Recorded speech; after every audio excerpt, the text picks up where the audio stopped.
दोष लाउनु चाहिँ प्रधानमन्त्रीले लाउनु नि, राष्ट्रपतिले किन लाउने? उहाँ एलिजाबेथ महारानी बन्न खोज्नु भएको छ, हेलिकप्टर चढ्नु भएको छ। प्रधानमन्त्रीले राष्ट्रपतिलाई म भेट्छु भन्नु भने राष्ट्रपतिले भेट्न दिन मिल्छ? यो कुर्सी बचाउनको लागि यो सस्तो राष्ट्रियता हो कि? फेरि यस्तो कुरा क्या, सस्तो राष्ट्रियता भन्ने शब्द छ नि, म यो फिर्ता लिन अनुरोध गर्छु क्या। इन्डिया र नेपालको सम्बन्ध सुमधुर पनि हुन्छ र चाइना र नेपालको सम्बन्ध पनि एउटा नयाँ उचाइमा विकास हुन्छ। र प्रचण्डको जुन स्वभाव र नेचर अथवा उहाँले अगुवाई गरेको जनयुद्धको जुन एजेन्डाहरू थियो त्यसलाई उहाँले विसर्जन गर्नुभयो। उहाँ चाहिँ प्रचण्डबाट चाहिँ पुष्पकमल दाहाल भइसक्नु भएको छ। उहाँहरूभन्दा त बरु सानै पार्टी भए पनि हामीले राम्रोसँग चलायौँ भन्छु म त राजपा।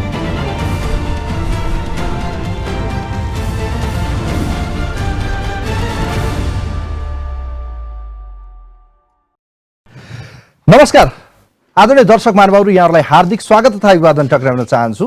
म नवराज थानक। विशेष गरी हामी सार्वजनिक बहसमा विभिन्न व्यक्तित्वसँग रहेर पक्ष र विपक्षमा डिबेट गर्ने गर्छौँ।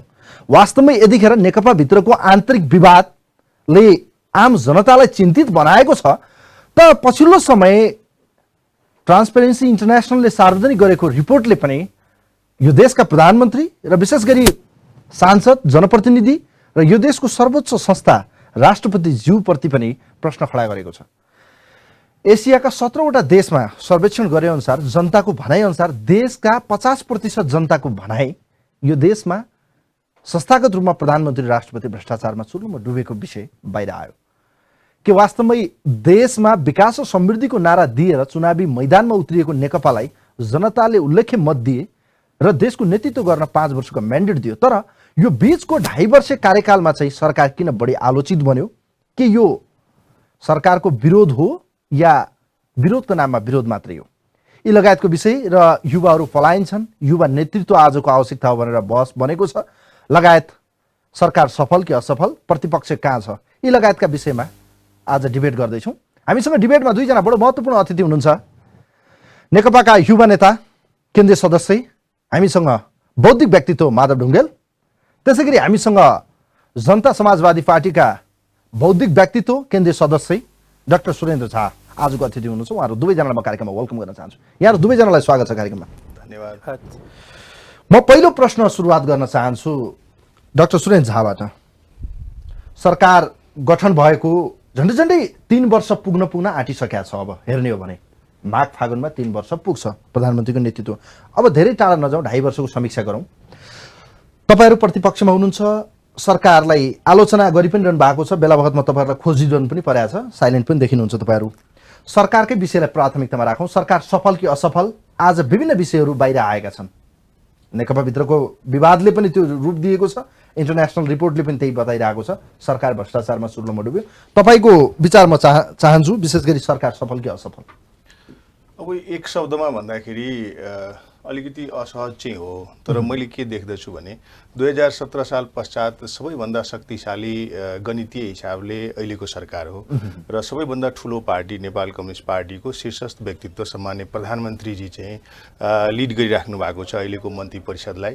र उहाँकै पार्टीको पूर्व प्रधानमन्त्रीजीहरू, अर्को अध्यक्ष, कार्यकारी अध्यक्ष प्रचण्डजीहरूले यो सरकार पूर्णतया असफल भइसक्यो भनेर नेपाल कम्युनिस्ट पार्टीकै नेतृत्वहरूले भनिराख्दाखेरि हामी त स्वभावतः हामी चाहिँ आलोचना गरिराखेका छौँ, सरकारलाई कमजोरी ओल्याइराखेका छौँ। त्यो सन्दर्भमा हेर्दाखेरि अलिकति के देखियो भने जसरी गणितीय हिसाबले 2/3 नजिकको सरकार जुन राष्ट्रको समस्याहरूलाई प्राथमिकीकरण गरेर जुन ठोस रूपले प्रधानमन्त्रीले चाहिँ नै जनतालाई केन्द्रबिन्दुमा राखेर एकपछि अर्को निर्णय गर्दै गएर चाहिँ अगाडि बढ्नुपर्ने जुन अवस्था थियो, त्यो अवसर चाहिँ नै सम्मान्य प्रधानमन्त्रीजीले गुमाउनु भएको छ। र उहाँ पार्टीको आन्तरिक विवादमा यसरी रुम्लिनु भएको छ कि उहाँ बिहानै उठ्ने बित्तिकै सधैँ के भन्नुहुन्छ भने यो सरकार 5 वर्ष चल्छ, ढुक्क हुनुहोस् भन्नुहुन्छ। यसले के देखाउँछ भने राति उहाँले कुन चाहिँ भूतले तर्साउँदो रहेछ, यो सरकार चल्दैन 5 वर्ष, यो चाहिँ कुनै पनि हालतमा म 5 वर्षको कार्यकाल पुरा गर्न सक्दिनँ भनेर चाहिँ राति एउटा भूतले उहाँले तर्साउँदो रहेछ।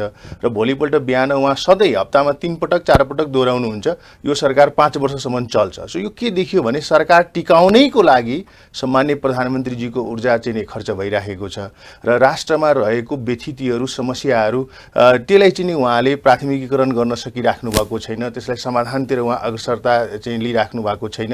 र अर्को ठुलो समस्या यो सरकारको के देखियो भने अहिलेको प्रधानमन्त्रीको जुन मन्त्री परिषद छ त्यो चाहिँ तपाईँको मलाई लाग्छ 5-6 पटक उहाँ रिसफल गरिसक्नुभयो, तर पनि एउटा गति लिन सकिराखेको छैन र भ्रष्टाचारको चाहिँ नि काण्डै काण्डमा चाहिँ नि मुछिएका मन्त्रीहरू उहाँको नजिकको आसेपासे साथीहरू हुनुहुन्छ। त्यसलाई फेरि प्रधानमन्त्रीजीले न्यायाधीशको भूमिका जस्तै सबैलाई चाहिँ सुनपानी छर्किँदै बाइज्जत बडा गर्दै हुनुहुन्छ। यो चाहिँ दुर्भाग्यपूर्ण अवस्था छ। त्यसैले एउटा प्रतिपक्ष पार्टीको हिसाबले हामीले चाहिँ नि राम्रो कुरालाई समर्थन गरेका छौँ अहिलेको सरकारलाई र नराम्रो कुराहरूलाई चाहिँ ओल्याउँदै आइराखेका छौँ। यस सन्दर्भमा हेर्दाखेरि सरकारले जुन एउटा जनअपेक्षा थियो यो चाहिँ शक्तिशाली सरकारले नेपालको चाहिँ आमूल परिवर्तन गर्छ, विकासको एजेन्डाहरूलाई अगाडि लिएर जान्छ, राष्ट्रिय एकतामा चाहिँ सबलीकृत गर्ने गरिकन सबैलाई समावेशी गरिकन अगाडि बढ्छ, यो सबै विषय उहाँले चाहिँ छोड्दै जानुभएको छ र प्रधानमन्त्री कन्फ्युज हुनुहुन्छ। एक त उहाँको धेरै लामो समय करिब 1.5 वर्ष त शारीरिक अस्वस्थताले पनि उहाँले काम गर्न सक्नु भएन। तत्पश्चात चाहिँ उहाँले प्राथमिकीकरण गर्न सकिराख्नु भएको छैन एजेन्डाहरूलाई। त्यसैले यसो हेर्दाखेरि जुन ढङ्गले यो सरकार अगाडि बढ्नुपर्ने हो त्यो देखिँदैन र आम जनता चाहिँ एउटा नैराश्यताको चाहिँ अवस्था छ। जस्तो डाक्टर साहब मलाई एउटा यहाँनिर अझ थप मैले यही प्रश्न गरेँ, त्यसपछि म माधवजीतिर जान चाहन्छु। जस्तो अहिले तपाईँहरूले भनिरहँदा प्रधानमन्त्री असफल या प्रधानमन्त्रीका सल्लाहकारले गर्दाखेरि आज प्रधानमन्त्री असफल, यो त हामीले भन्ने विषय नै होइन।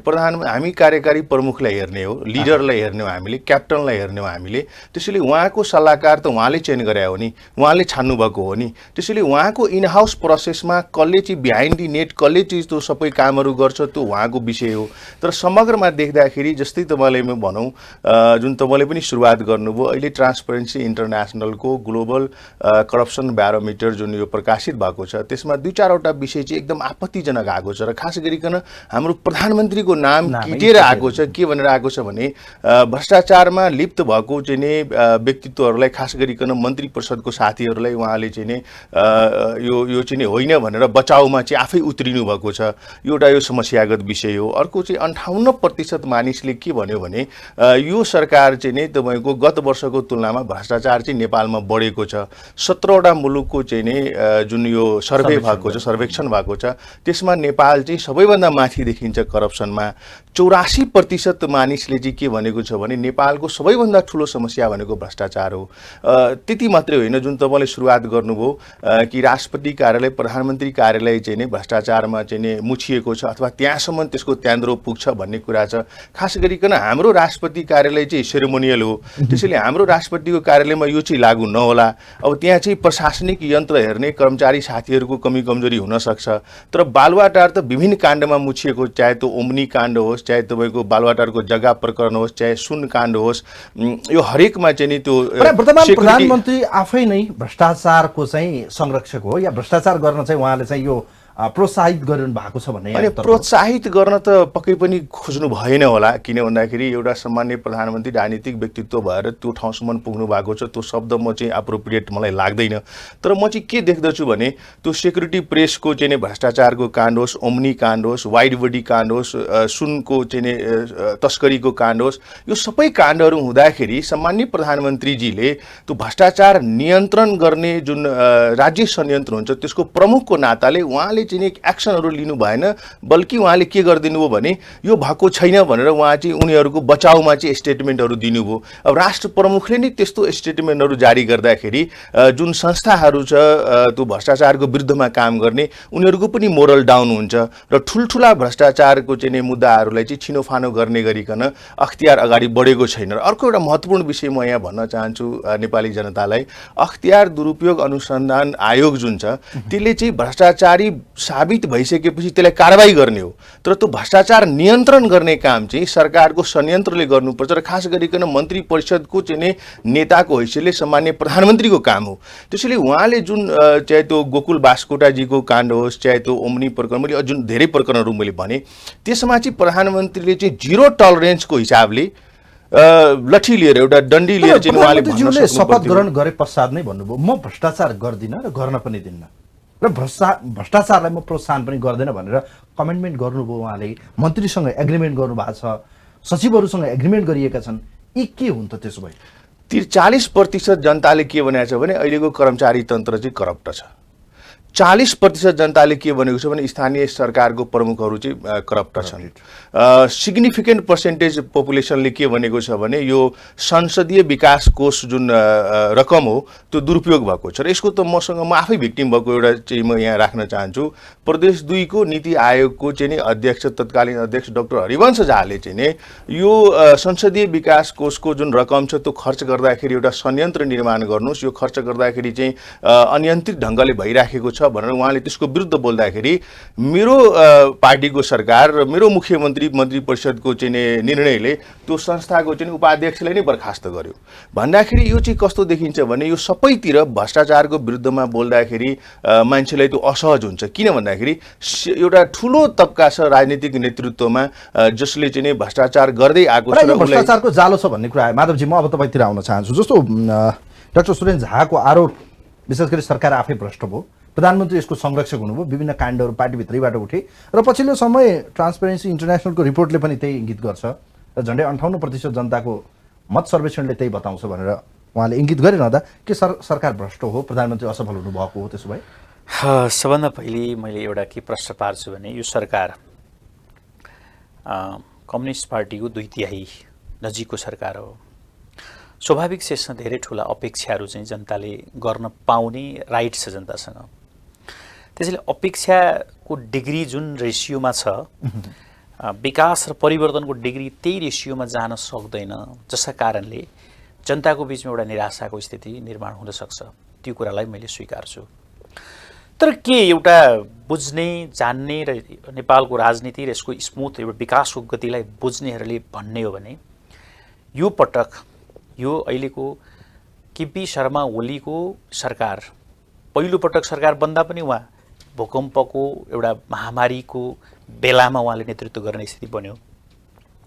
दोस्रो पटक गर्दा पनि कोरोनाको अहिले यो यत्रो ठुलो सामना गर्नुपर्ने ठाउँमा छ सरकारको नेतृत्व। त अर्को पार्टबाट हेर्नुहुन्छ भने एउटा सरकारबाट सञ्चालित देशको अर्थतन्त्र 761 वटा सरकारबाट सञ्चालित छ अहिले।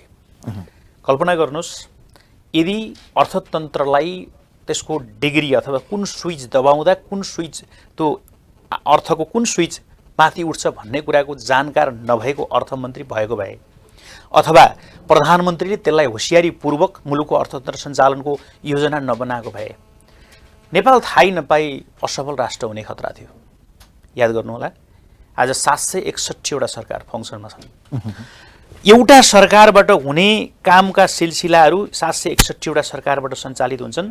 स्वाभाविक छ 761 वटा प्रशासनिक संयन्त्र निर्माण गर्दा सायद त्यसका करप्सनसँग जोडिएका कुराहरू होस्, अरू सबै कुराहरू हुन्, केही फरक पनि आएको हुनसक्छ। यो नयाँ प्र्याक्टिस पनि हो नेपालमा। जुन सङ्घीयता तपाईँले इन्डियामा हेर्नुहुन्छ भने 10 वर्ष सङ्घीयताको सेटलमेन्ट गर्न लागेको छ। तपाईँले हेर्नुहुन्छ भने अमेरिकाको सङ्घीयताको चाहिँ समय कसरी गुज्रियो त्यसलाई हेर्न सकिन्छ। र यो नेपालमा सङ्घीयताको एडजस्टमेन्ट हुन, व्यवस्थित हुन र त्यसलाई सबै सरकारका राइटहरूलाई व्यवस्थित गर्न र जनतालाई त्यो सङ्घीयताको प्रत्येक मोडल चाहिँ अभ्यस्त गराउने एउटा पिरियड लिन्छ। त्यो अहिले कति भयो? यही सरकारले कर्मचारीको पनि तलदेखि माथिसम्मको संरचनालाई फिट गर्नुपर्नेछ, सबै सरकार फङ्सनिङ गर्नुपर्नेछ। कानुन अहिले कति कानुन बनेका छन् हेर्नुहोस् त। ल, कानुनको हिसाबले भन्नुहुन्छ भने के कानुन बनाउनु उपलब्धि हो त? म भन्दैछु, कानुन बनाउनु उपलब्धि हो। सङ्घीयताको यो प्रारम्भिक पिरियड हो है। त्यो त पार्लियामेन्टले गर्ने विषयलाई हामीले चाहिँ क्याबिनेटले गर्ने या सरकारको डेलिभरी र त्यो फङ्सनिङ गर्ने कुरामा सरकारको डेलिभरीभित्र पर्छ है। संसदले त छलफल गर्ने हो, त्यसको सबै प्राविधिक कामको सबै तयारी गरेर विधेयक प्रस्तुत गर्नु परेन र? अनि त्यो विधेयकमा आएका सुझावहरूलाई सङ्कलन गरेर त्यसलाई चाहिँ अन्तिम रूपमा प्रस्तुत गर्नु परेन? कसो काम हो त? सरकारको काम होइन र? त्यो सरकारले यसलाई कानुन बनाउने कुरा तर्क सुनिरहँदा फेरि मान्छेले आज पर्सेप्सन या उहाँहरूको चाहिँ एउटा धारणा कानुन बनाउने कुरा नै सरकारको उपलब्धि हो माधवजी तपाईँ? त्यो मात्रै मैले भनिरहेको छैन, एउटा कुरा हो कानुन बनाउने महत्त्वपूर्ण काम हो, त्यो सरकारले तीव्र गतिका साथ गरेको छ। नम्बर 1। नम्बर 2, तपाईँलाई अहिले नेसनालिटीको मुद्दाको कुरा गर्नुहुन्छ भने हामी कम्युनिस्ट पार्टीका कार्यकर्ता पुष्पलालले कम्युनिस्ट पार्टीको स्थापना गर्दा के भन्नुभएको थियो भन्दा यो देशको आर्थिक सामाजिक संरचनाको विश्लेषण गर्ने सिलसिलामा यो देश अर्ध औपनिवेशिक र अर्ध सामन्ती देश हो भनेको थियो हैन। अर्ध औपनिवेशिक किन भन्नुभयो त्यसको एउटा विश्लेषण गर्ने हो भने इन्डाइरेक्टली छिमेकी देशको कमान्डमा चल्ने देशको रूपमा यसलाई लिएको थियो, अथवा मलाई लाग्छ विदेशको कुनै छिमेकी देशको प्रतिनिधि समेत मन्त्री परिषदको मिटिङमा बस्ने परम्परा थियो। त्यो चिजलाई तपाईँले हेर्नुहुन्छ भने आजसम्म आइपुग्दाखेरि अहिलेको प्रधानमन्त्रीले अन्तर्राष्ट्रिय दुनियाँमा नेपालको चाहिँ आफ्नो छुट्टै मौलिकता देखाउन सकेका थिए त यसभन्दा अगाडि? एकपल्ट गम्भीरतापूर्वक हेरौँ त। अन्तर्राष्ट्रिय मिडियामा नेपालको प्रधानमन्त्रीलाई आकर्षित गर्न सक्ने गरी उहाँको प्रेजेन्टेसन एउटा दमदार प्रस्तुति युएनका मञ्चमा तपाईँले हेर्नुहोला। भारत र नेपालको बिचमा तपाईँ चाहिँ ती देश भ्रमणका बिचमा उहाँले खेल्नुभएको भूमिकालाई हेर्नुहोला। सँगसँगै तपाईँ नाकाबन्दीका बेलामा गरिएको उहाँको चाहिँ एउटा राष्ट्रप्रतिको एउटा वफादारी र त्यो ट्याकलिङलाई हेर्नुहोला। सँगसँगै अहिले 1932देखि घुमेको नेपालको भूमि फिर्ता गराउन उहाँले गर्नुभएको नेतृत्व, जसमा आज सिङ्गो देशलाई एकीकृत गर्ने कुराको सन्दर्भमा इभन चाहिँ नेपाली कङ्ग्रेस प्रतिपक्षहरूको समय साथ लिएर त्यो संसद पार्लिमेन्टमा त उहाँले लिड गर्नुभयो हो नि। र आज तपाईँ त्यो जमिन फिर्ता गराउने जुन अभियानमा उहाँले जुन एउटा सार्थकता सफलताको एउटा डिग्री हासिल गर्दै हुनुहुन्छ त्यसलाई तपाईँले कसरी लिनुहुन्छ? सँगै त्यसै गरी चीनसँगको पार्वन सन्धि कति महत्त्वपूर्ण कुरा थियो। म अहिले एउटा उदाहरण दिन चाहन्छु। विश्वेश्वर प्रसाद कोइरालाले चाइना भ्रमणमा जाँदा चाउविनलाई प्रधानमन्त्री हुँदा उहाँले भन्नुभएको उहाँको आत्मवृत्तान्तमा लेख्नु भएको छ, कमरेड चाउ हामीलाई धेरै ठुलो सहयोग गर्नु पर्यो। चाउमिनलाईले जवाब दिन्छन् हामी सहयोग गर्छौँ तर भारतको भन्दा थोरै कम। त्यो कूटनीतिक जवाब थियो। किन कम गर्छौ भन्दा त्यो तिमीहरूका लागि राम्रो हुँदैन। त्यसपछि दोस्रो फेजमा उहाँले के दिन्छौ त म यत्रो आएको छु केही त दिनु पर्यो भन्दा उनले खासा जोड्ने बाटो खुलाउने प्रस्ताव गर्छन्। एग्रिमेन्ट हुन्छ। नेपाल फर्केर आएको विदिन 1 विकभित्र त्यो सम्झौता रद्द गर्नुपर्ने स्थिति निर्माण हुन्छ। म यो किन यो औपनिवेशिक हिसाबले नेपालको कस्तो थियो अवस्था भन्ने कुरा म उल्लेख गर्न खोजेको मैले। त्यो पछि राजा महेन्द्रले त्यो ठुलो कसरत गरेर सानो बाटो तिब्बतसँग खोले। त्यो इतिहास यही सत्य नै हो। त्यो अवस्थाबाट गुज्रेको नेपाल यो अहिले ठाउँमा आइपुग्दा चीनसँग गरिएको पार्वन सन्धि र नेपालको राष्ट्रियताको कुरा गर्नुहुन्छ भने भारत र चीन बराबरीका छिमेकी हुन् भन्ने हिसाबले अझ कल्चरल्ली हामीसँग भारतसँग बढ्ता निकटता त हुन्छ नै, तर देशको एउटा अस्मिताको हिसाबले हामी स्वतन्त्र राष्ट्र हौँ भन्ने कुराको प्रत्याभूति, स्वाधीन नेपालको अनुभूति गराउने प्राइम मिनिस्टर को त? हेरौँ त एकचोटि फर्केर। तर अहिले पार्टीभित्रैबाट यो खोक्रो राष्ट्रवाद र उहाँको करप्सनकै कुरा पनि देखाउटी मात्रै हो। जनताले के भने अहिले तपाईँले हेर्नुभयो नि त्यो ट्रान्सपेरेन्सी इन्टरनेसनलको रिपोर्ट तपाईँले हेर्नुभयो होला, सायद पढ्नु पनि भयो होला। 58% जनताको मत सर्वेक्षणले बताएको कुरालाई मैले यहाँलाई भन्दैछु। सरकारको पर्फर्मेन्स र सरकारले गरिरहेको कर्तव्यको विषयमा कुरा गर्ने हो भने माधवजी तपाईँले भनेका व्याख्यालाई जनताले कति बुझे कति बुझेनन् म भन्न चाहन्न, किनभने नेसनालिटीमा प्रधानमन्त्री ओलीकै कारणले गर्दा आज उहाँलाई जनमत पनि प्राप्त भएको, यसमा कुनै दुई मत छैन।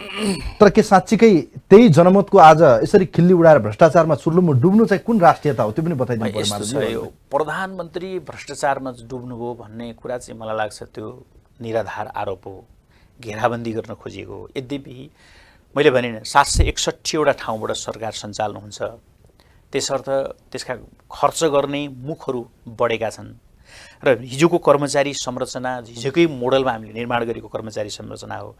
नियन्त्रणको कुरा गर्नुहुन्छ भने यही सरकारले गरेको म केही दृष्टान्त तपाईँलाई भन्न चाहन्छु। भन्सारमा जाने कर्मचारीले आफ्नो माथिको हाकिमलाई 10औं लाख पैसा खुवाएर भन्सारमा एउटा खरदार या त सुब्बा जागिर चाहिँ खान जाने गर्थ्यो, सरुवा भएर जाने गर्थ्यो। र आज कुन कर्मचारीलाई सोध्नुहोस् त कोही भन्सारमा जाने रुचि कोही राख्छ? किन राख्दैन भन्दा त्यो यति धेरै पारदर्शी विधि बनाइएको छ। अहिले त्यो भन्सारमा काम गर्ने कर्मचारी अरू कुनै कर्मचारीको तलब बराबरी छ, त्यहाँ कुनै गुनामा हिसाब किताब हुँदैन। यो सरकारले गरेको भ्रष्टाचार नियन्त्रणको एउटा दृष्टान्त हो कि होइन?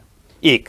दोस्रो, तपाईँ यही सरकारको नेपाल सरकारको बजेटको तपाईँ प्रत्येक चाहिँ सरकारी अफिसहरूमा 20 लाख 25 लाख 50 लाख करोड पैसा विदेश भ्रमणका लागि भनेर छुट्याइएको हुन्थ्यो। आज त्यसबाट 5 अरब पैसा चाहिँ अघि मैले भनेको त्यो भन्सारको ठाउँबाट चाहिँ नेपाल सरकारलाई पुगेको पैसा 5 अरब हो।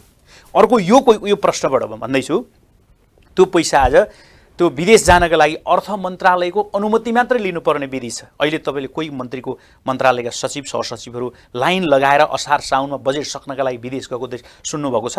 छैन। किन छैन भने यो एउटा करप्सन कन्ट्रोल, कर्मचारी नियन्त्रण, कर्मचारीको तहबाट हुने करप्सनलाई कन्ट्रोल गर्नका लागि गरिएको अर्को प्रयास हो। यसबाट नेपाल सरकारले 5 अरब पैसा कलेक्ट गरेको छ। त्यसपछि अर्को तपाईँ दृष्टान्त भन्नुहुन्छ, त्यही कर्मचारीको चाहिँ ले त्यही एकै ठाउँमा त्यही 10 to 10 to 5 को समयभित्र कुनै प्रोग्रामिङको विषयमा मिटिङ बसेर भत्ता खाने प्रचलन थियो। त्यो भत्ता खाने प्रचलनलाई यो सरकारले नियन्त्रण गर्यो र त्यो अहिले अफिस आवरमा कसैले मिटिङ बसेर भत्ता खान पाउने प्रणाली छैन। जब त्यो चिजको नियन्त्रण हुँदा अर्को 5 अरब नेपाल सरकारको कोषमा कलेक्ट भएको छ। मान्नुहोस् तपाईँ, यो सरकारले गरेको इन्टरनल्ली यी सबै कुरा मान्छेलाई जनतालाई थाहा छैन। तर यो चिज त यो भित्र त अहिले मैले भनेका चिज म कहाँ खण्डित छ एकचोटि देशभरिका सबै जनतालाई सोधिदिनुहोस् त। कर्मचारीको टिमभित्र ल्याएर यो सिस्टम छ कि छैन एकपल्ट सोधिदिनुहोस् त। किनभने यो चिजलाई व्यवस्थित गर्नका लागि गरिएको सरकारको प्रयास हो, यो करप्सन कन्ट्रोलको प्रयास हो। भने प्रधानमन्त्री आज भ्रष्टाचार नियन्त्रण गर्न सफल हुनुभयो भन्ने हो, यो त्यो दिशामा चाहिँ उहाँ चाहिँ ठिक हुनुहुन्छ भन्ने हो? भ्रष्टाचार बढेको होइन है, भ्रष्टाचारका घटना सही समाचारहरू उजागर भएका हुन्। सुरेनजी, उहाँले के भन्नुभयो भने सरकार भ्रष्टाचारमा नियन्त्रण गरेको छ, भ्रष्टाचार गरेको छैन, तर अहिले जुन घटना छन् ती बाहिर मात्रै आएका हुन् भनेर भन्नुभयो। तपाईँ के भन्नुहुन्छ यो विषयमा? मेरो मित्र उहाँलाई अलिक बाध्यता पनि छ, उहाँले केही कुराहरू राम्रै भन्नुभएको छ। अलिकति अब सरकार उहाँकै पार्टीको पनि हो, तर मैले 2-3वटा विषय अलिकति राख्न चाहेँ, थप्न चाहेँ। अब कानुनहरू निर्माण गर्नु निश्चित रूपले यो सरकार, सङ्घीय सरकारको दायित्वभित्र पर्छ। थुप्रैवटा कानुनहरू चाहिँ बनिसक्नु पर्ने हो, अझै पनि धेरै बन्न बाँकी छ र सामान्य प्रधानमन्त्रीजीले संसद चाहिँ हठात बन्द गरिदिनु भयो र अहिले जुन जनताको आवाज राख्ने ठाउँ थियो संसद, त्यसलाई उहाँले छल्नु भएको छ। त्यो छल्नुको कारण के हो भने उहाँकै पार्टीबाट उहाँको विरुद्धमा अविश्वासको प्रस्ताव आउँछ भन्ने डरले उहाँले संसद बन्द गरिदिनु भयो र अहिले जुन हाम्रो सामान्य राष्ट्रपतिजी हुनुहुन्छ, उहाँ देशको त हुँदै होइन, पार्टीको पनि होइन, एउटा व्यक्तिको राष्ट्रपतिको भूमिकामा उहाँ देखाइराख्नु भएको छ र यो मदन भण्डारीजीको एउटा धर्मपत्नी उहाँको नाममा चाहिँ उहाँ जुन ठाउँमा हुनुहुन्छ, मलाई लाग्छ ब्रिटेनको त्यो महारानी एलिजाबेथ भन्दा पनि उहाँ ठुलो र अझै चाहिँ ल्याभिस जीवनशैली बिताउन उहाँ उद्धत हुनुहुन्छ। यो दुर्भाग्यपूर्ण अवस्था छ। कानुन निर्माणकै सवालमा मैले एउटा थपेँ, अहिलेसम्म हाम्रो प्रहरी समायोजन ऐन अहिलेसम्म फाइनल भएको छैन, जसले गर्दाखेरि प्रदेश सरकारहरूले प्रहरी सम्बन्धी निर्णयहरू भर्नाहरू खोल्न सकिरहेको छैन। निजामती कर्मचारी समायोजन ऐन अहिलेसम्म पारित भएको छैन, सङ्घीय सरकारले गर्नै पर्ने, जसले संहितालाई टेवा पुर्याउँछ, त्यो चाहिँ हाम्रो सङ्घीय सरकारले गर्न सकिरहेको छैन, जसले गर्दाखेरि प्रादेशिक सरकारहरूले यो कामहरूलाई अगाडि बढाउन सकिरहेको छैन। त्यस्तै तपाईँको चाहिँ नि देखिराख्नु भएको छ कि प्रदेश नम्बर 2 को सरकारले संहिताको अभ्यास गर्दाखेरि सङ्घीय सरकारको विरुद्धमा हामीले मुद्दा नै लड्नुपर्ने अवस्था छ र हामीले मुद्दा लडिराखेका छौँ। र त्यस्तै तपाईँको 10 लाखभन्दा बढी युवाहरूलाई नागरिकताविहीन बनाइएको छ र नागरिकता सम्बन्धी जुन ऐन हो त्यसलाई चाहिँ हामीले जुन सहमतिहरू गरिसकेका थियौँ अन्तरिम संविधानमा, त्यसबाट पछाडि फर्केर प्रतिगमनतिर जाने गरिकन यो सरकार अगाडि बढायो र त्यो पनि अहिलेसम्म पारित भइ नसकेको अवस्था छ। त्यसैले कानुन निर्माणमै पनि उल्लेख्य भूमिका रह्यो हाम्रो सङ्घीय सरकारको अथवा सामान्य प्रधानमन्त्रीजीको, त्यो पनि यो घटनाहरूले देखाउँदैन। सबैतिर चाहिँ प्रधानमन्त्री सफल हुनु भएन भन्ने निष्कर्ष नै हो त? त्यसो भए मैले भन्छु यो तथ्यले भन्ने कुरा हो। र अर्को कुरो मैले माधव सरले भन्नुभएको कुरामा सानसानो कुराहरूमा प्रधानमन्त्रीजीले प्रयास गर्नुभएको होला, फ्रिन्ज बेनिफिट्सहरू चाहिँ नि प्राप्त भएको होला, तर मैले एउटा चाहिँ के देख्दछु भने सेक्युरिटी प्रेसको चाहिँ नि भ्रष्टाचारको काण्ड आयो, गोकुल बास्कोटाजीले राजीनामा दिनुभयो, तर उहाँलाई चाहिँ नि जबरजस्ती त्यो अख्तियार उसलाई आयोगलाई चाहिँ प्रभावमा पारेर उहाँले बाइज्जत बडा गराइयो। कोभिडको जुन असहज परिस्थितिमा प्रधानमन्त्रीजी हुनुहुन्छ, उहाँले त एक त यो मजाकै उडाउनु भयो, कोभिड भन्ने नै छैन, कोरोना भन्ने नै छैन, बेसार खाउ सबै ठिक भइहाल्छ भन्ने चाहिँ उहाँ डाक्टरै पनि बनिहाल्नु भयो, जुन उहाँले त्यो शोभा दिँदैन। तत्पश्चात पनि यो कोरोनाको चाहिँ जुन ढङ्गले हामी तयारी गर्नु पर्थ्यो यसको रोकथामको लागि, त्यसपछि हाम्रो आफ्टर कोभिड इकोनोमिक रिफर्म्स हामीले कसरी गर्छौँ, अन्तर्राष्ट्रिय अन्तर्राष्ट्रिय बजारमा हाम्रो जब चाहिँ नि मार्केट लुज हुँदैछ, नेपालले यसलाई कसरी चाहिँ नि त्यो जब मार्केट क्रिएट गर्छ, हाम्रो जुन देशभित्र कमसेकम तपाईँको 17 लाख युवा बेरोजगार भएको छ यो कोरोनाले गर्दाखेरि, यो सबै विषयमा सरकारमा चाहिँ कहिल्यै त्यो छलफलको विषय भएन। बरु छलफलको विषय के भयो भने मर्दाखेरि पनि कात्रोमा गोजी सिलाउने नारा चाहिँ खुबै प्रचलित भयो अहिले पछिल्लो समयमा।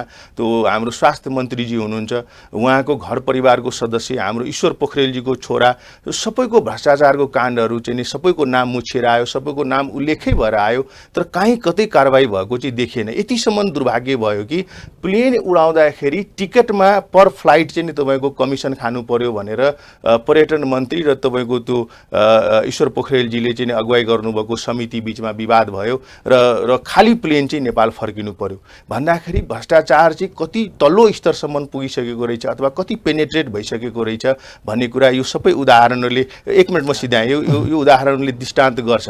सामान्य प्रधानमन्त्रीजीको नोटिसमा यो विषयहरू आउँदैन भन्ने कुरा चाहिँ मलाई लाग्दैन। यदि आउँदैन भने त प्रधानमन्त्रीजीको षड्यन्त्रहरू त असफल भइराखेको छ नि। अर्कोतिर प्रधानमन्त्रीजीले के गर्नुभएको छ भने सबै कुराले केन्द्रीकृत गर्न खोजिराख्नु भएको छ।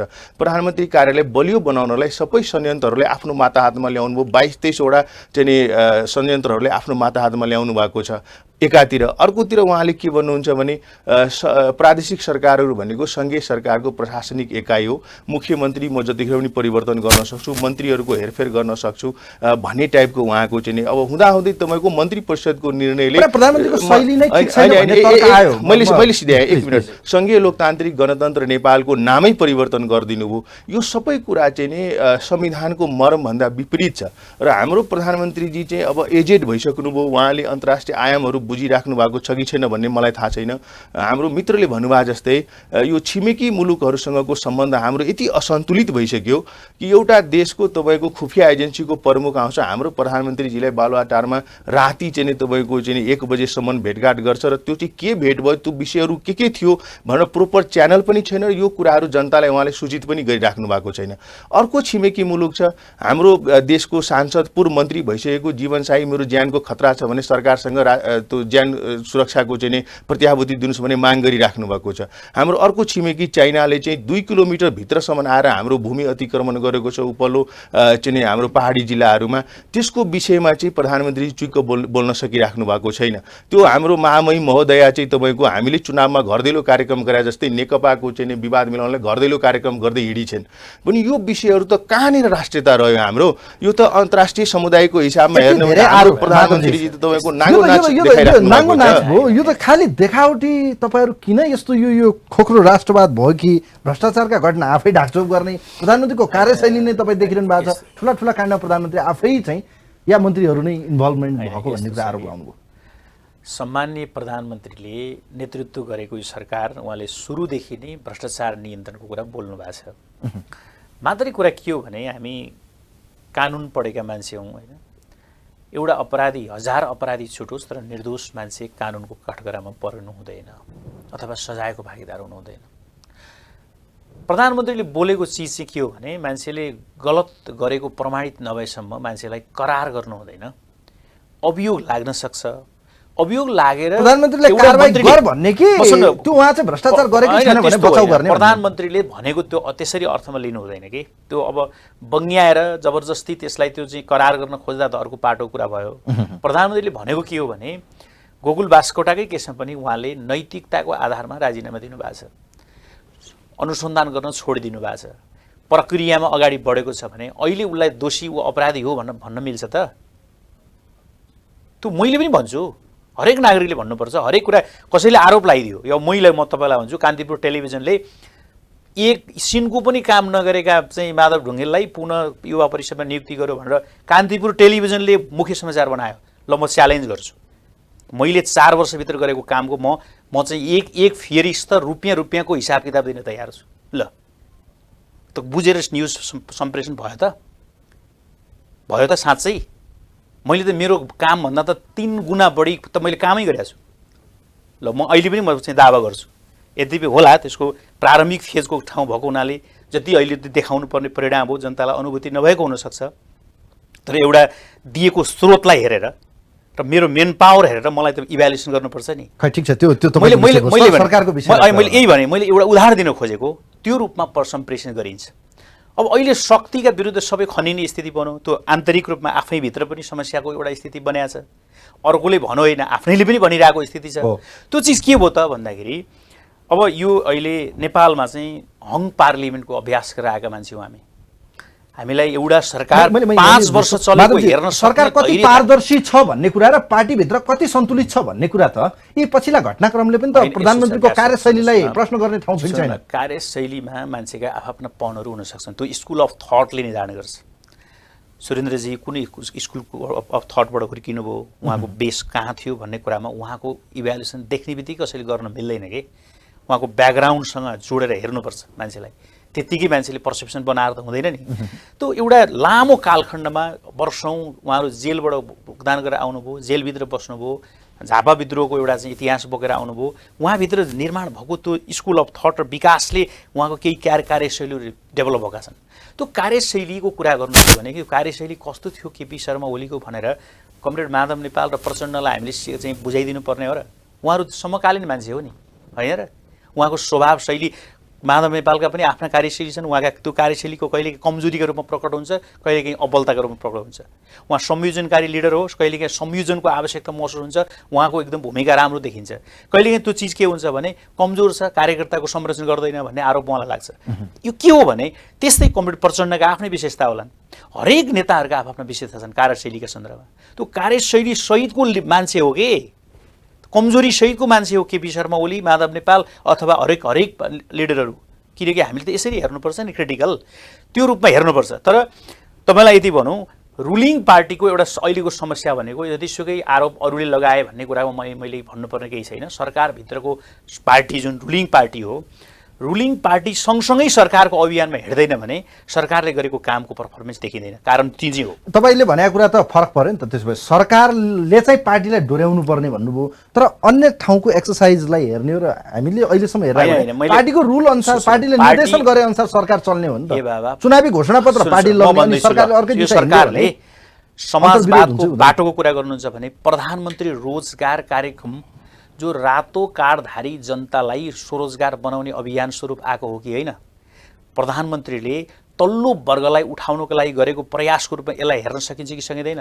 तर सरकारको फङ्सन सँगसँगै पार्टी फङ्सन तलसम्म गएन। अनि तपाईँले नेसनालिटीको कुरा गर्नुभयो अघि नै, उहाँले भन्नुभयो चिनियाको महामहिम राजदूतको कुरा, याङचीको कुरा गरिहाल्नुभयो उहाँले। अब भारतीय र प्रमुखलाई चाहिँ सिंहदरबार बालुवाटारमै लगेर चाहिँ हामीले गर्ने सबैले निवेदन के गर्छु भने सरकारले कस्तो राष्ट्रवाद हो भन्ने राष्ट्रको हितका खातिर सरकारले जोसुकैसँग पनि भेट चाहिँ गर्न सक्छ है, तर त्यो पारदर्शी हुनुपर्छ, यति मात्रै हो। किनभने अब चीनसँग पार्वन सन्धि गरेर भारतसँग त टक्कर मात्रै गरेको देखियो नि त सरकारले, सत्य हो कि होइन? अनि के टक्कर लडाइँ लड्न जाने हो र आर्मी लिएर हामी इन्डियासँग अहिले? सत्य हो यो कुरा? ल आम जनताको बिचमा चाहिँ छलफल गरौँ न भन्दा हाम्रो समाधान त वार्ताबाटै हो नि। हामीले त कूटनीतिक रूपमै समाधान खोज्नुपर्छ नि। तर एकपटक नेपाललाई संसारले हेर्ने आँखा इन्डिया थ्रु हेर्ने आँखा थियो, भारतलाई हेरेर नेपालको बारेमा दृष्टिकोण बनाइन्थ्यो। तर आज होइन है, नेपाललाई संसारले छुट्टै हेर्नुपर्छ, यो छुट्टै स्वतन्त्र र यो स्वाधीन राष्ट्र हो भन्ने कुराको प्रत्याभूति दिलाउने बेलामा गरिएको भूमिका जसले नेपालको उजागर भएको छ। अब यो चिजलाई फेरि सरकारले यी भारतसँगै वार्ता गरेर संवाद गरेर यो जमिन फर्काउन सक्ने कुरा प्रधान कुरा हो कि होइन? त्यो चिजको सन्दर्भमा सरकारले गरेको अहिले प्रत्येक सरकारले गरेका कुनै पनि वार्ता गोप्य छैनन्, सबै ट्रान्सपरेन्ट छन्। त्यहाँ कोही प्रतिनिधि नबसिकन छलफल कुन विषयमा छलफल भयो भन्ने कुरा होइन। कति कुरा सरकारले इन्टरनल राख्नुपर्ने हुनसक्छ। तपाईँलाई अहिले मैले भनेको कुरा कति कुरा म होइन प्रधानमन्त्रीको तहबाट त्यो कुरा चाहिँ ओपन नगर्नुपर्ने हुनसक्छ, किनकि त्यो परिणाममा देखाउनु पर्ने हुनसक्छ। त्यसको अर्थ उहाँको खोक्रो राष्ट्रवाद हो भनेर पार्टीभित्रैबाट भनियो नि त। अब कसरी खोक्रो राष्ट्रवाद, को जनताले खोक्रो राष्ट्रवाद भनेर बुझ्छ? केपी शर्मा ओलीले नेसनालिटीका सन्दर्भमा गरेको भूमिका र अहिले जमिन फर्काउने कुराको साँचो अर्थ उहाँले लिनुभयो भने नेपालमा बलभद्र कुँवर र भक्ति थापाको इतिहास ब्रेक हुन्छ। सुरेनजी यो के छ भने यो विषयहरू उठ्छ कि पहिले के हुन्थ्यो भने राष्ट्रवादी खोज्नु पर्यो भने नारायण हिटी जानु पर्थ्यो, र राष्ट्रियता खोज्नु पर्यो भने ढाका टोपी दौरा सुरुवालमा फेरि नारायण हिटी नै जानु पर्थ्यो र त्यसको चाहिँ हिरोइक पर्सनालिटी चाहिँ स्वर्गीय राजा महेन्द्र हुनुभयो र त्यस पश्चात उहाँको चाहिँ पारिवारिक सदस्यहरू। अहिले चाहिँ के छ भने हाम्रो देशमा जुन ढङ्गले सम्माननीय प्रधानमन्त्रीजी अगाडि बढिराख्नु भएको छ, उहाँलाई के लाग्छ भने आजको सन्दर्भमा हामीले राष्ट्रियता खोज्न जानु पर्यो भने बालुवाटारै पुग्नुपर्छ र राष्ट्रवादी खोज्न जानु पर्यो भने सम्माननीय प्रधानमन्त्री र उहाँको आसेपासे एक दर्जन 2 दर्जन साथीभाइहरू मात्रै चाहिँ राष्ट्रवादी हो, बाँकी सबै अराष्ट्रवादी भए। त्यसको चाहिँ म यो मेरो शब्द होइन है, यो चाहिँ प्रधानमन्त्रीले नै भन्नुभयो, मेरै पार्टीको चाहिँ दलालहरूले विदेशी दलालहरूले मलाई निकाल्न खोजे भनेर भन्नुभयो। अब दुर्भाग्य के छ भने संसदमा प्रधानमन्त्री हुँदाखेरि सोभरेन संसदले मलाई प्रधानमन्त्री बनायो भनेर चाहिँ अबिर लगाउने चलन छ नेपाली संसदमा, नेपालको संसदमा। हट्नु पर्यो भने तपाईँको चाहिँ विदेशीले हटायो भनेर चाहिँ भन्ने र हिलो छ्याप्ने चलन छ हामी कहाँ। यो चाहिँ यो प्रधानमन्त्री केपी शर्मा ओलीजी यो अघिल्लो पटक चाहिँ उहाँले जब राजीनामा दिनु पर्यो संसदमा, उहाँकै पनि यो शैली त्यही रह्यो होइन, पृथक केही पनि रहेन। त्यसैले जहाँसम्म त्यो राष्ट्रियताको सवाल छ, मैले अलिकति उहाँ माधवजीको कुरा मैले थपेँ, सबै कुरो ट्रान्सपरेन्ट भए उहाँकै पार्टीको पूर्व प्रधानमन्त्रीहरू वरिष्ठ नेताहरू चाहिँ नि यो मैले चाहिँ यो खुफिया एजेन्सीको मान्छेलाई भेटेको छैन, हामीले भेटेको छैन, प्रधानमन्त्रीले भेट्यो, के गरी भेट्यो, के कुरा गर्यो भने हामीलाई नै थाहा छैन भनेर बैठकमै एजेन्डा प्रस्तुत गर्यो त भन्दाखेरि हामी त झन् प्रतिपक्षको मान्छेले केही पनि थाहा छैन। र हामीलाई एउटा डर के छ भने प्रधानमन्त्रीजीले यसरी चाहिँ नि त्यो कूटनीतिक सम्बन्धहरू राख्दाखेरि राजनीतिक नेतृत्व जब असफल हुन्छ अथवा कमजोर हुन्छ अथवा आन्तरिक गिजोलोमा चाहिँ त्यो गिजोलिन्छ जब, त्यति बेला चाहिँ शक्ति राष्ट्रहरू खास गरिकन नेपालको चाहिँ दुईटै छिमेकी देशहरू शक्ति राष्ट्र हो, उहाँहरूको चाहिँ हस्तक्षेप अथवा चाहिँ एउटा भूमिका चाहिँ त्यहाँ देखिन्छ। यो सन्दर्भमा चाहिँ हाम्रो प्रधानमन्त्रीजी चाहिँ जति ट्रान्सपरेन्ट हुनुपर्ने थियो, जति उहाँले अडानहरू लिनुपर्ने थियो, त्यो चाहिँ उहाँले गर्न सक्नु भएन। एउटा नक्सा पास गर्ने सन्दर्भमा हामी चाहिँ एकदम आलोचनात्मक सर्वदलीय बैठकहरू हुँदाखेरि हाम्रो नेताहरू जाँदाखेरि हामीले भनेको हो एउटा समय लिउँ, वार्ता पहिल्यै गरौँ, छलफल पहिल्यै गरौँ, त्यसपछि यो कुराहरूले अगाडि बढाउँला।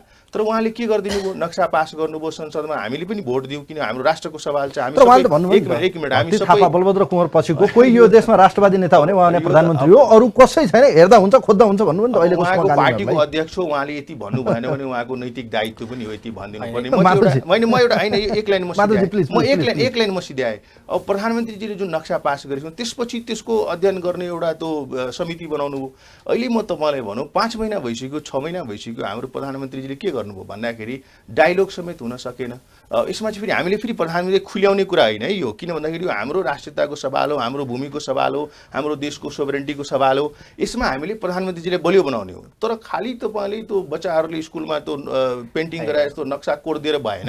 यो चिजहरू चाहिँ हामी लजिकल एन्डमा जारी भयो, तर भूमि आएन। भूमि त त्यही छ, भूमि पनि त्यही छ, अवस्था पनि फेरिएन। त्यसैले त्यसमा जानु पर्यो प्रधानमन्त्री। यो त देखिरहेछ नि त, जनताले बुझिरहेछ। नक्सा कोरेर मात्रै हुँदैन भन्नुभयो नि त। सुरेन्द्रजीको कुरालाई मैले के भन्न चाहन्छु भने नि, जब हामीले नक्सा पास गऱ्यौँ, हामीले पहिली सहमति लिएर नक्सा पास गर्न सक्ने अब सम्भावना चाहिँ थिएन। किनकि त्यो हाम्रो इन्डिया र नेपालको बिचको रिलेसनले त्यो कुराको वातावरण कहिले पनि इतिहासमा दिएको छैन र त्यो सम्भावना थिएन। त्यसमा अलिकति स्ट्रेन्थली नेपालको एकता देखिनु पर्थ्यो, एकता देखियो। इभन समाजवादी पार्टीले त सरिता गिरीलाई कारबाही नै गर्यो। म सल्युट गर्छु फेरि पनि कि नेसनालिटीको एउटा उदाहरण चाहिँ त्यो एउटा राष्ट्र एक छ है भन्दाखेरि देश एक भयो भने त संसारलाई हराउन सकिँदो रहेछ नि, होइन र?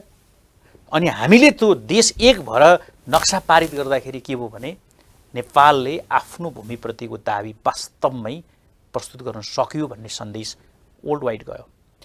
यसले के हो भनेदेखि नेपाल अहिले इन्डियाको रणनीति नै चेन्ज भएको छ कि अब छिमेकीसँग हामीले सम्बन्ध सुधार्नुपर्छ। मैले यहाँनिर एउटा प्रश्न क्रस गरेँ भने माधवजी, जस्तो यो कुर्सी बचाउनको लागि यो सस्तो राष्ट्रियता हो कि? फेरि यस्तो कुरा क्या, सस्तो राष्ट्रियता भन्ने शब्द छ नि, म यो फिर्ता लिन अनुरोध गर्छु क्या। जब पार्लियामेन्टबाट चाहिँ त्यत्रो प्रधानमन्त्रीले सम्माननीय प्रधानमन्त्रीले राष्ट्रका पक्षमा सम्बोधन गरेको कुनै पार्टीको अध्यक्ष भएर प्रतिवेदन पेश गरे हो र? अनि त्यो चाहिँ त्यो सबै नक्कली भयो।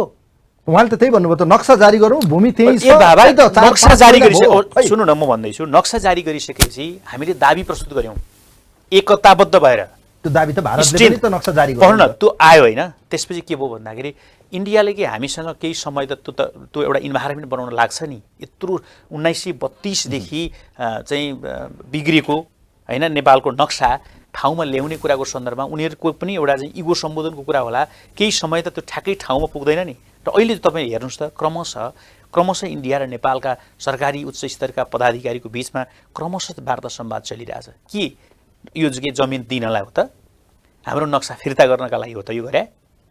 नक्सा नेपालको नाममा चाहिँ नक्सा चाहिँ पारित गर्नका लागि गरियो होला नि त, यो छलफल बहस सम्बन्ध सुधार्नका लागि अथवा भारतसँग पनि हामी लड्ने र शत्रुतापूर्ण व्यवहार गर्ने त हाम्रो नीति हुन सक्छ र सक्दैन? प्रधानमन्त्रीले भूमि फिर्ता गर्नुहुन्छ त?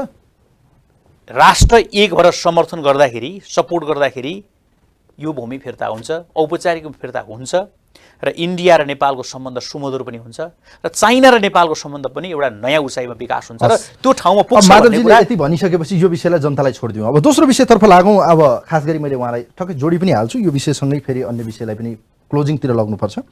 नेकपा भित्रको विवाद र देश आज कहाँ छ, के भन्नुहुन्छ सुरेनजी तपाईँ? यो नेकपा भित्रको विवाद अहिले मौसमी बाजा हो या बेमौसमी बाजा हो? होइन, यो दुर्भाग्य छ। नेकपाको विवाद जुन छ त्यसमा चाहिँ राष्ट्रको हित, जनताको आवश्यकता, जनताको चाहिँ समस्याहरू त्यसको चाहिँ विवादको विषयवस्तु बन्न सकेको छैन र नेपालमा राजनीतिक स्थायित्व भएन। कुनै पनि जननिर्वाचित सरकारहरू 5 वर्षसम्म चलेन भन्ने एउटा अवस्था थियो।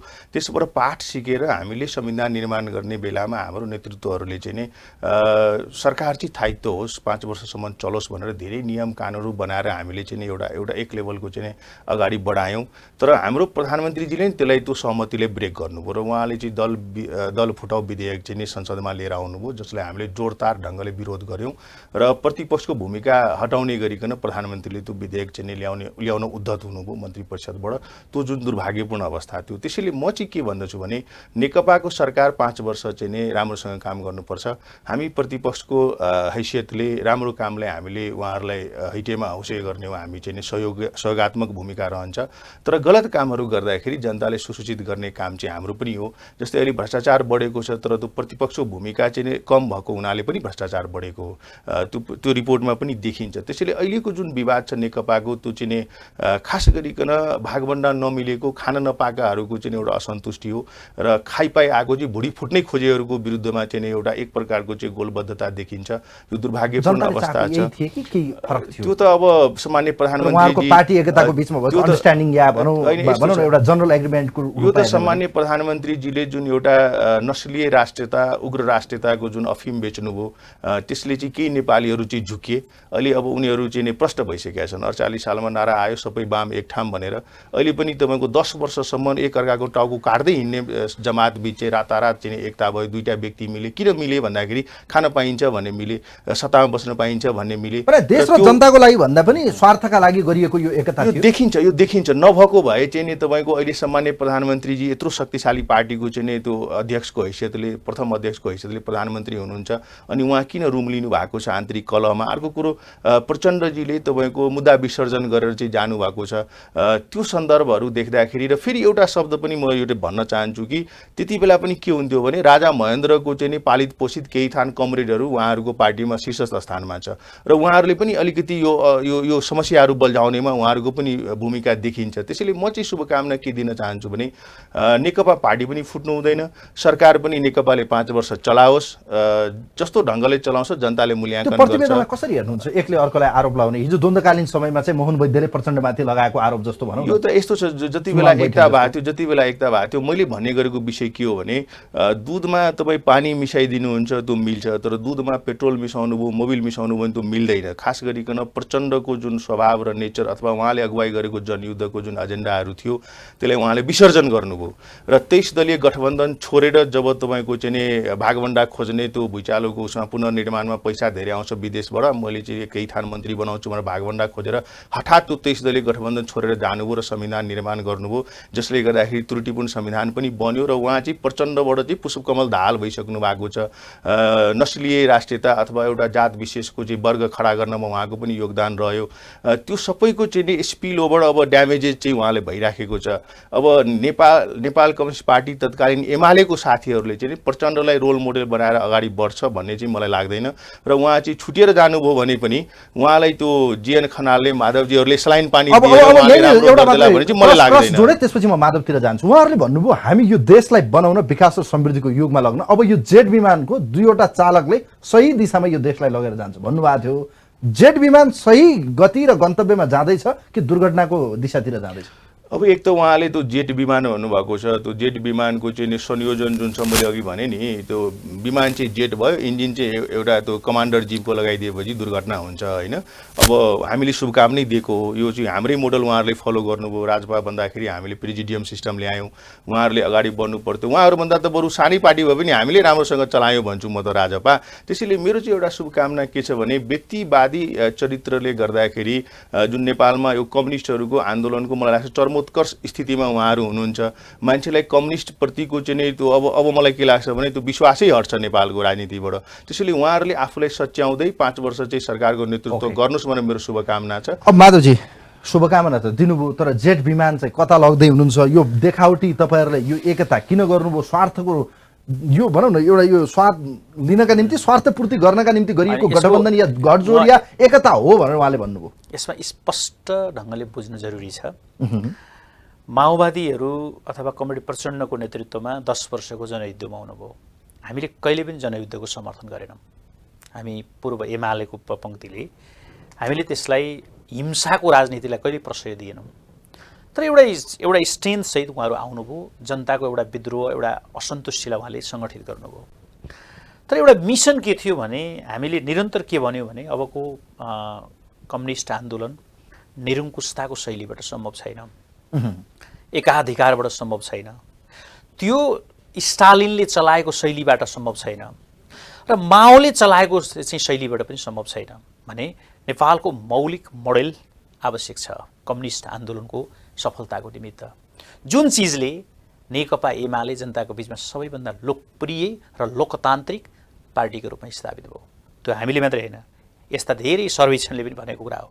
अमेरिकन यस्ता एजेन्सीहरूले सर्वेक्षण गरेर पनि नेपालको सबभन्दा लोकतान्त्रिक पार्टी नेकपा एमाले हो भनेर प्रमाणित गरेका हुन्। त्यो चिज हामीले एउटा उचाइ हासिल गरेका थियौँ। पछिल्लो आवरमा आउँदाखेरि कमरेड प्रचण्ड त्यो लाइनमा आउनुभयो। मदन भण्डारीले प्रस्तुत गर्नुभएको जनताको बहुदलीय जनवाद, जसले पार्टीभित्रको लोकतन्त्रलाई व्यवस्थित गर्ने जुन एउटा सूत्र समेत अगाडि सार्यो र सिङ्गो कम्युनिस्ट आन्दोलनको मार्क्सवाद लेनिनवादको लोकतान्त्रिकरणको सिद्धान्तलाई आत्मसात गर्यो। त्यो चिजलाई जनताले समर्थन गरे, जनताले त्यसलाई लोकप्रिय बनाइदियो। प्रचण्डले ल्याएको आफ्नो जुन एउटा 21औं शताब्दीको जनवादलाई तपाईँले बहुदलीय जनवादमा प्रचण्ड आत्मसमर्पित भयो भनेर भन्न खोज्नुभयो। जब कमरेड प्रचण्डले आफ्नो महाधिवेशनबाट 21औं शताब्दीको जनवाद पारित गर्नुभयो, त्यही दिनबाट उहाँले मदन भण्डारीको बाटो फलो गरिसक्नु भएको थियो। पहिले क्लियर हुनु पर्यो। र त्यो अहिले आइसकेपछि दुईटा फरक आफ्नो भाषा शब्दहरू फरक थिए होलान्, तर अब हामी बाटो चाहिँ सङ्गठनात्मक हिसाबले नेकपा एमाले दिएको बाटो ठिक छ। माओवादीभित्रको क्रान्तिकारीपनलाई एडप्ट गर्नुपर्छ। यो दुईटा चिजको संयोजनबाट कम्युनिस्ट पार्टीलाई एकीकृत गरेर लाने, त्यो पुरानो स्टार्टदेखिका दुईटा भङ्गालालाई एउटा ठाउँमा हामीले जोड्ने एउटा चाहिँ सङ्कल्प गऱ्यौँ। त्यसको खास के थियो भने विचारको एकताले नै पार्टी एकता भएको। तर यहाँ त माधव सुरेनजीले भन्नुभयो यो विचारको कुनै एकता होइन। म भन्छु पहिलो कुरा त विचार भन्ने चिज कसरी आउँछ भन्दा अहिले कसैले घोषणा गर्न चाहेर क्रान्ति युद्ध हुन्छ त? ल व्यक्तिले इच्छा गरेर मात्रै युद्ध हुने हो र? परिस्थिति पनि त त्यसको आधारमा बन्दो रहेछ नि, देशको परिस्थिति पनि। नेकपा भित्रको अहिलेको विवाद कुन बातका लागि, कुन सिद्धान्तका लागि, कुन नीतिका लागि चाहिँ विवाद हो त? के हो खास? देश बनाउने विवाद हो? सहमत के छु भने अहिले नेपाल कल्याणकारी बनाउने कुनै वैचारिक समस्या चाहिँ छैन। विचारको केन्द्र यही नै हो। मार्क्सवाद लेनिनवादको लोकतान्त्रिकरणको सिद्धान्त, जनताको बहुदलीय जनवाद, 21औं शताब्दीको जनवाद, दुईटालाई संयोजन गरेर जनताको जनवाद जुन हामीले भन्यौँ त्यो पनि छलफलमै छ, जब पनि सँगै छ, त्यो बहसमै छ। महाधिवेशनमा हामीले छलफल गरौँला भनेर छोड्या हो। यसको अर्थ सार के हो भने हामीले त्यसलाई स्वीकार त्यही गरेको त बेमौसममा त्यो तपाईहरुले कमरेड बाजा बजाउन प्रचण्डको कुरा पनि त्यही हो माधवजी, तपाईहरुले केपी शर्मा ओलीको कुरा जनताको पनि त्यही हो। मतको अब म अपमान भन्छु, गर्नुभयो, अब म अलिकति अवमूल्यन भन्दैछु। गर्नुभयो भन्ने कुरा आयो कि? अब अहिलेको विवाद के हो त तपाईँलाई भन्छु, मैले अघि सुरुमा पनि भनेको थिएँ, सुरेनजीले अघि भन्नुभयो राष्ट्रपतिको भूमिकाको कुरा, पार्टी मिलाउने कुरा र सम्माननीय राष्ट्रपति एउटा राष्ट्रको राष्ट्राध्यक्षले कुनै पनि पार्टी फुटोस् भन्ने सदिच्छा जाहेर गर्नु हुँदैन। म गलत छु कि पेटिक छु, श्रोताले सुनिदिनुहोस् भन्न चाहन्छु। कुनै पनि छिमेकी राष्ट्रले नेपालको कुनै पनि राजनीतिक पार्टी फुटाएको र त्यसमा रोल खेलेको भूमिका कहीँ पनि देखिनु हुँदैन। सत्य यही हो नि।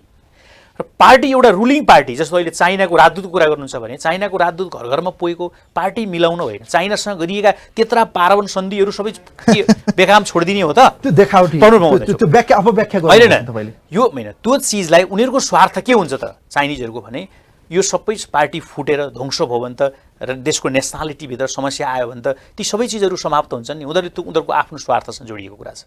त्यो नेपालभित्रको आन्तरिक राजनीतिको कुरा अर्को पाटो। यो पाटोमा उहाँहरूले आफ्नो सदिच्छा, आफ्नो चाहना राख्ने कुरा अस्वाभाविक कुरा होइन। त्यसलाई हामीले ठुलो विषयवस्तु मान्नुहुन्छ जस्तो मलाई लाग्दैन। सम्माननीय राष्ट्रपतिले पार्टी मिलाएर लानुहोस् भनेर उहाँले सदिच्छा जाहेर गर्नु, दुवै अध्यक्षलाई बोलाएर गरिदिने कि अझ फेरि इन्टरनली हेर्ने हो भने कुनै पार्टीको इन्टरफियर गर्नुपर्ने आवश्यक पनि छैन। उहाँ त राष्ट्राध्यक्ष हो। खैर तपाईँले भने जस्तै हो भने माधवजी, दुईटा अध्यक्षलाई बोलाएर तपाईँहरू यसरी जानुहोस् भन्ने कि एकजना अध्यक्षलाई मात्रै बोलाएर चाहिँ उहाँले चाहिँ विधेयक ल्याउन पनि सहयोग गर्ने, फेरि पार्टी विभाजनको विधेयकलाई त राष्ट्रपतिले सुन्नुहोस् है, सम्माननीय राष्ट्रपतिलाई तपाईँले यसरी विवादमा मुस्नु हुँदैन। यस्तो मिडियामा म आदरणीय साधारण अनुरोध पनि गर्न चाहन्छु। प्रधानमन्त्रीको सिफारिसमा राष्ट्रपतिले गर्ने होइन। दोष लाउनु चाहिँ प्रधानमन्त्रीले लाउनु न, राष्ट्रपतिले किन लाउने? राष्ट्रपतिले प्रधानमन्त्रीले गरेको सिफारिसमा चाहिँ उहाँले ओके गर्ने कुरा भनेको कि उहाँको चाहिँ त्यो सेरिमोनियल राइट होइन, एजुकेटिभ राइट चाहिँ त्यसमाथि हस्तक्षेप गर्ने हो। सत्य होइन र? कि एजुकेटिभ राइटको राष्ट्रपति बनायो र हामीले? अनि उहाँलाई यो विवादमा किन मुच्ने? तपाईहरुकै पार्टीको अध्यक्षले हो, यो चिजलाई म क्लियर गर्न यसमा म क्लियर गर्छु। यसमा त यस्तो छ नि, सम्माननीय राष्ट्रपतिले गेटमै कुरेर बस्नु पर्दैन नि। मन्त्री परिषदले के पत्र लेख्यो, के पठायो भनेर गेटमै बसिराख्ने त्यसको समय छ नि, त्यसको सीमा छ नि। संविधानको मर्म विपरीत कुनै कुरा छ भने उहाँले समय लिन सक्नुहुन्छ नि, सरसल्लाह गर्न सक्नुहुन्छ नि। के उहाँले गरिराख्नु भएको छ? तपाईँले भन्नु दुईटा अध्यक्षले बोलाएर, उहाँले कुनै अध्यक्षले बोलाउने होइन। उहाँ नेकपाको नेत्री होइन। त्यही त मैले भने, उहाँ हाम्रो समग्र नेपाली जनताको राजस्वबाट उहाँलाई चाहिँ सबै सुख सुविधा दिएको छ। उहाँ एलिजाबेथ महारानी बन्न खोज्नु भएको छ, हेलिकप्टर चढ्नु भएको छ। यो उहाँले गर्नै मिल्दैन। उहाँ आफै विवादित भइराख्नु भएको छ। उहाँलाई हामीले सन्देश के दियौँ भने तपाईँ पार्टीको नेत्री होइन, तपाईँ सक्रिय कमरेड होइन, तपाईँले सर्वदलीय बैठक बसाउने हो, तपाईँले सबै पार्टीको साथीहरूलाई सल्लाह दिने हो, राष्ट्रलाई कतातिर लाने भनेर निर्देशन दिने हो। त्यसैले उहाँ त आफै तपाईँ देख्नु भएको छ, दिनहुँ दर्जनौँ नेताहरूलाई बोलाएर, पार्टीको नेताहरूलाई बोलाएर उहाँले छलफल गर्नुहुन्छ, मन्त्री बनाउनुहुन्छ, मन्त्रीबाट निकाल्नलाई सिफारिस गर्नुहुन्छ। त्यसैले यो मैले भन्ने होइन, समग्र नेपाली जनतालाई थाहा छ कि राष्ट्रपति आफै विवादित बन्दै हुनुहुन्छ। यो उहाँले भनेको कुरा मैले यसमा स्वीकार गर्दिनँ होइन। सम्माननीय राष्ट्रपतिले मान्छे बोलाएर भेट्नु भएको पनि छैन। भेट्न जाने पूर्व प्रधानमन्त्रीले टाइम लिन जाँदाखेरि राष्ट्रपतिले भेट नदिनु मिल्छ? पहिले त भन्नुहोस्। प्रधानमन्त्रीले त औपचारिक रूपमा भेट्न पाइ नै हाल्नुहुन्छ। अनि पूर्व प्रधानमन्त्रीले राष्ट्रपतिलाई म भेट्छु भन्नु भने राष्ट्रपतिले भेट नदिन मिल्छ? अनि त्यो भेट दिएको कुरालाई राष्ट्रपतिले बोलाएर भेट्नुभयो भनेर अपव्याख्या गरिदिनुहुन्छ राष्ट्रपतिको विषयमा? जो पनि हुन्छ भोलि राष्ट्रपति के ऊ मृत मान्छे हो त? उसले भेटै नदिने हुन्छ त? अनि हाम्रो पूर्व राष्ट्रपति डाक्टर रामरणजीको व्यवहारबाट उहाँले धेरै कुरो सिक्न सक्नुहुन्छ नि। यदि सुन्नुहोस्, उहाँ एउटा पहिली सुरुमा राष्ट्रपति हुनुभन्दा पहिला कम्युनिस्ट पार्टीको उपाध्यक्ष हुनुहुन्थ्यो, पार्टीको नेत्री हुनुहुन्थ्यो भनेर त्यही आँखाले हेर्ने हो र उहाँलाई त्यही रूपमा व्यवहार गर्ने हो भने त मैले भन्नु केही छैन। तर उहाँ एउटा सम्मान पार्टीबाट राजीनामा दिएर सम्मानीय राष्ट्रपति हुनुभएको छ। उहाँले सदिच्छा बाहेक कुनै तपाईँले बोलेको कुनै पनि बोलीमा उहाँको कुनै कन्ट्रोभर्सियल कुरा छ? राष्ट्रपतिज्यूको भूमिका कसैले त्यहाँ गएका मान्छे, कोही पनि मान्छेले हामीलाई राष्ट्रपतिले पेनिटेट गर्नुभयो भनेर भनेको सुन्नु भएको छ? मेरो मित्र जतिको साथीले चाहिँ नै राष्ट्रपतिको भूमिका एकदम राम्रो छ, तटस्थ हुनुहुन्छ, उहाँ देशको राष्ट्रपतिको भूमिका निर्वाह गरिराख्नु भएको छ यदि भन्दै हुनुहुन्छ भने मैले उहाँको कुरालाई माने। तर जनताले जज गर्नु ल। ठिक छ, अब म एउटा अर्को प्रश्नतर्फ लाग्न चाहन्छु। माधवजी त्यही आउँछ त्यो प्रश्न पनि। अहिले सडकमा देशका विभिन्न सहरमा पूर्वको विराटनगरदेखि लिएर पश्चिमको धनगढीसम्म आज राजावादी विशेष गरी चाहिँ यो परिवर्तनका विरोधीहरू सडकमा सलबलाउन थाले र नारा गर्न थाले, राजा आऊ देश बचाऊ। यो अकर्मण नेता नेकपा भित्रको आन्तरिक विवाद र सरकारको असफलता र प्रतिपक्षको चाहिँ भूमिका प्रभावकारी नहुँदा आज यो व्यवस्था र यो उपलब्धि खतरामा पर्न थाल्यो। माधवजी, तपाईँ जतिको युवा नेता, भोलिको देशको नेतृत्व गर्न सक्ने क्षमता भएको व्यक्तिहरूले यसप्रति ध्यान किन दिनु भएन? पार्टीलाई सुध्रिन र यो विवादलाई मिलाउन र यो देशमा आएको उपलब्धि, गणतन्त्र, संघीयता सबैलाई चाहिँ आज तपाईँहरूले भनौँ न एउटा यस्तो कन्डिसनमा राखिदिनु भएको छ कि अब आज रहन्छ कि रहँदैन, स्वाहा हुन्छ कि फेरि बच्छ कि, यस्तो कन्डिसन किन आयो माधवजी प्लिज? यो वास्तवमा दुर्भाग्य हो। अब यो देशमा राजावादी फर्किन्छन्, फेरि ज्ञानेन्द्रले शासन चलाउँछन् र ज्ञानेन्द्रका सुन्न मुसन्नहरू फेरि आउँछन् भन्ने हामीले सोचेका पनि छैनौँ, त्यो सम्भावना पनि छैन। एउटा क्लियर हुनुपर्छ, सडकमा कुनै कसैले मौका छोपेर यहाँभित्रको अन्तर्विरोधमा कसैले खेल्न, कसैले विदेशीले, कसैले कुनै यो एकता र सिङ्गो राष्ट्र विरोधीहरूले भूमिका खेल्न सक्छन्, मौका छोप्न सक्छन्। यसबाट सिङ्गो राष्ट्रले होसियार हुनुपर्छ। बस मलाई लाग्छ यति कमेन्ट गर्छु मलाई भन्ने लाग्छ मलाई यसको विषयमा। अर्को कुरा पार्टीभित्रको एकताको कुरा गर्नुहुन्छ भने अहिले कमरेड प्रचण्डले अर्को अध्यक्ष प्रधानमन्त्रीमाथि जे आरोप लगाउनु भएको छ अथवा त्यो आरोप पत्र प्रस्तुत गर्नुभएको छ, त्यो आरोप पत्र जस्ताको तस्तै जाँदा चाहिँ यो पार्टी एक हुन सक्ने सम्भावना कम छ। त्यो त भोलि हेरौँला। अब प्रधानमन्त्रीले त्यसको अक्षरको जवाफ दिनुहुन्छ, किनकि नेपाली जनताले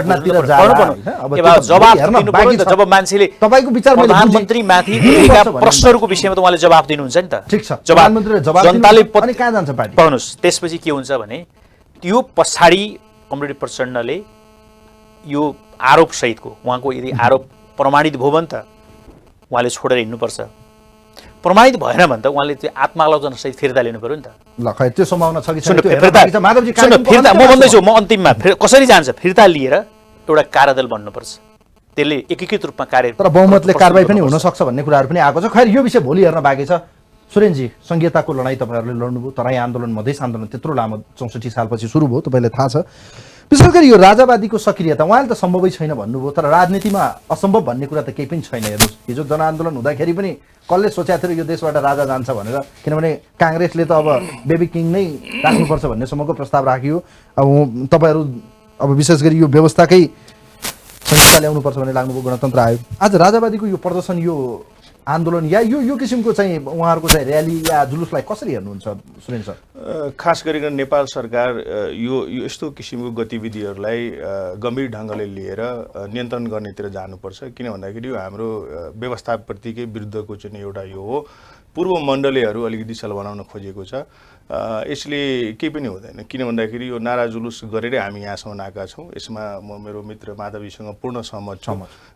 यो केही हुनेवाला छैन। यो व्यवस्था बच्छ त्यसो हैन, बच्नै पर्यो नि। हामी जतिको मान्छे यहाँ उभिएर बोलिरहेको छ किन बच्दैन? यो व्यवस्थामा चाहिँ कहाँ खतरा छ? कहीँ पनि खतरा छैन। एउटा व्यक्ति खराब छ त व्यक्तिको रिप्लेसमेन्ट अर्को व्यक्तिले गर्छ। व्यवस्था खराब होइन, यसको नेतृत्व गरेका पात्रहरू, मैले भने नि एउटा पात्र खराब छ त्यसको रिप्लेसमेन्ट अर्को पात्रले गर्छ। एउटा पार्टीले सकेन भने अर्को पार्टीले नि। हामी मल्टी पार्टी सिस्टममा छौँ। त्यसैले यसमा त तपाईँ एकदम ढुक्क हुनुहोस्। के भन्दाखेरि जुन दिन हामीले जुलुस निकाल्छौँ नि, त्यसपछि अहिले सडकमा चाहिँ त्यो ताण्डव गर्नेहरू चाहिँ कहाँ दुलोभित्र छिर्छ त्यो चाहिँ नेपाली जनताले हेर्नेछन्। त्यसैले यसमा त तपाईँ एकदम ढुक्क हुनुहोस्। यो सम्माननीय प्रधानमन्त्री केपी शर्मा ओलीको चाहिँ नि उत्तराधिकारी अथवा उहाँको चाहिँ नि त्यो लिगेसीको चाहिँ नि सक्सिजर चाहिँ तपाईँको पारस शाह चाहिँ हुँदैन कि।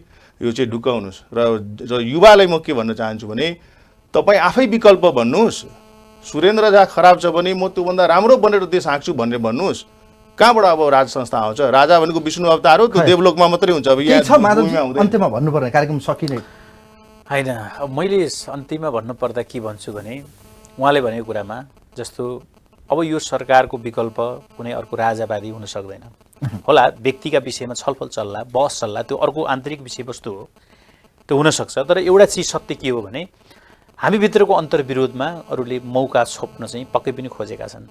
हस्, यहाँहरू दुवैजनालाई कार्यक्रममा सहभागी भइदिनु भयो आजको डिबेटमा। म यहाँहरू दुवैजनाप्रति हार्दिक कृतज्ञता व्यक्त गर्न चाहन्छु। Thank you so much. धन्यवाद। आदरणीय दर्शक महानुभाव, आजको यो सार्वजनिक बहस, यो डिबेटमा हामीसँग दुईजना बडो महत्त्वपूर्ण व्यक्तित्व हुनुहुन्थ्यो। नेकपाका युवा नेता केन्द्रीय सदस्य हामीसँग माधव ढुङ्गेल र त्यसै गरी जनता समाजवादी पार्टीका बौद्धिक व्यक्तित्व केन्द्रीय सदस्य डाक्टर सुरेन्द्र झासँगको यो विशेष डिबेट पश्चात आजको कार्यक्रमको निर्धारित समय सकियो। वास्तवमै राजावादीहरू सडकमा उत्रेका छन् कि वास्तवमै यो व्यवस्था गलत हो या यो व्यवस्था डोर्याइरहेका हाँकिरहेका र यो व्यवस्थालाई जसरी अहिले लिड गरिरहनु भएको छ उहाँहरूको प्रवृत्ति गलत भएकै कारण आज परिवर्तनकारी विरोधीहरू बढी सलबलाउन थाले। यसप्रति सरकार र विशेष गरी प्रतिपक्ष गम्भीर हुन जरुरी छ र उपलब्धिलाई संस्थागत गरेर यसको रक्षा गर्न हामी सम्पूर्ण नेपालीको कर्तव्य हो। यति भन्छु। कार्यक्रम हेरिदिनु भयो यहाँहरू सम्पूर्णलाई धेरै धेरै धन्यवाद दिँदै कार्यक्रमबाट आजलाई इन्टायर टिमसँगै म पनि बिदा हुन्छु। हवस् त, नमस्कार।